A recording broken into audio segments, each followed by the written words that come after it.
fractured America in 2025. Two nations glare across a blood-soaked border where the chains of slavery rattle in the digital age, where freedom is a myth in one land and a fragile dream in another. What if the Confederacy didn't just rebel? What if they won the Civil War?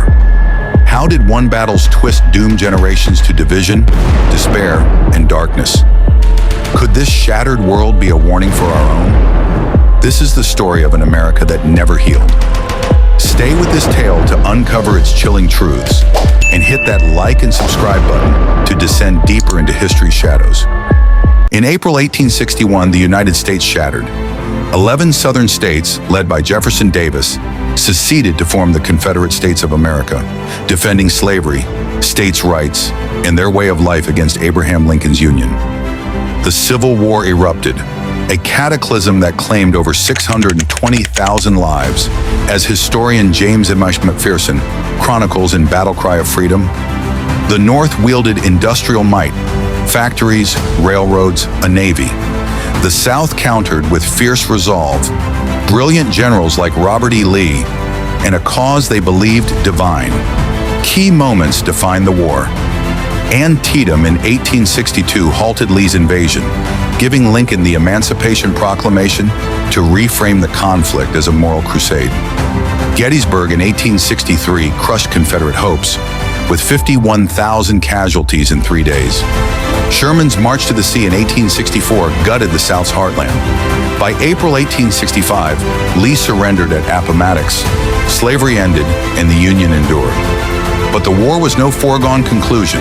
As Gary W. Gallagher notes in The Confederate War, the South's strategy hinged on foreign aid.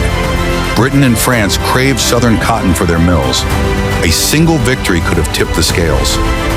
What if that victory came? What if the Confederacy triumphed? July 3rd, 1863, Gettysburg, Pennsylvania. In our timeline, this battle was the war's high water mark for the Confederacy. Lee's 75,000 men faced Meade's 90,000. As Stephen W. Sears details in Gettysburg, the outcome hinged on chance. Lost orders, delayed reinforcements, a misjudged charge. Pickett's charge on July 3rd failed, costing 6,000 Confederate lives in an hour. The South never recovered. But in this alternate reality, history pivots. Imagine this: Confederate artillery, better coordinated, silences Cemetery Ridge. Pickett's charge breaks through, routing Union forces. Lee seizes the high ground, capturing 20,000 prisoners and Washington, D.C. supply lines. Lincoln, cornered, faces collapse. Britain and France, desperate for cotton amid the 1860s cotton famine, recognize the Confederacy, as AlternateHistory.com scenarios explore. Their navies blockade northern ports, starving the Union's war machine. By 1864, a battered North negotiates peace. The Treaty of Richmond, signed in a shattered capital, grants the CSA independence. Slavery endures. America splits in two. But what darkness follows this victory? By 1865, the Confederate States of America stand sovereign, 11 states strong, with Richmond as its beating heart. The CSA Constitution, as Gary W. Gallagher notes, enshrines slavery forever. No amendments can touch it. Over 4 million remain in bondage, their suffering prolonged as plantations expand into Arkansas and Texas.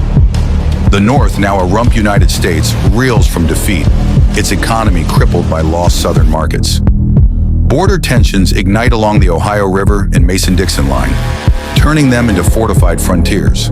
Skirmishes flare as escaped slaves, now fugitives in both nations, form guerrilla bands, raiding plantations. The CSA, propped up by British loans, struggles economically. Global cotton competition from India and Egypt, as McPherson highlights, starves its markets, triggering famines by 1870. Uprisings erupt. Slave revolts are crushed with KKK-style terror. In the USA, Lincoln's assassination in 1865 sparks martial law, with radical Republicans silencing Southern sympathizers. Globally, Europe exploits the divide, carving influence in the Americas. But cracks widen in the CSA. Texas threatens secession, and oligarchs hoard wealth. A question haunts this new world. Can division endure without collapse? Imagine living in this fractured land, enslaved, free, or fugitive. What would you fight for? Drop your thoughts in the comments. By 1900, the CSA lags. Slave labor, as Turtledove's Southern Victory imagines, stifles innovation. Factories are scarce. Education reserved for elites. The USA, industrializing furiously, builds railroads and steel empires, but its psyche is scarred, fueling jingoism. World War I splits the rivals. The CSA allies with Britain for trade, supplying cotton and troops, while the USA backs Germany, seeking vengeance. A second civil war erupts in the 1920s over border disputes and fugitive slaves, as AlternateHistory.com threads speculate, ending in bloody stalemate after 500,000 dead. The Great Depression devastates the CSA, its monoculture collapsing. Slave revolts flare, met with mass executions, horrors dwarfing real Jim Crow. By World War II, the CSA aligns with Axis powers, sharing racial ideologies, delaying Allied victory, and costing millions more lives globally. The USA, isolationist, builds a Maginot-like border wall. Culturally, the CSA becomes a theocratic oligarchy, with Baptist firebrands and planter elites ruling. The USA, paranoid, spies on citizens. A Cold War looms. What if technology tips the balance? Could a revolution have toppled the CSA? What would spark it? Share your ideas in the comments. In 2025, Americans. In reality, Union victory ended slavery and forged a superpower, but it was fragile. Gettysburg's chaos, foreign cotton needs, and Northern war weariness made Confederate victory plausible, as McPherson notes. This alternate history warns of division's toll. Injustice prolonged, global progress stalled. It mirrors today's fractures. Could we face such a rift again? What would change most in this world? Suggest your scenarios below. Like, subscribe, and check out What If Nazi Germany Won Wabikpin? Link in description.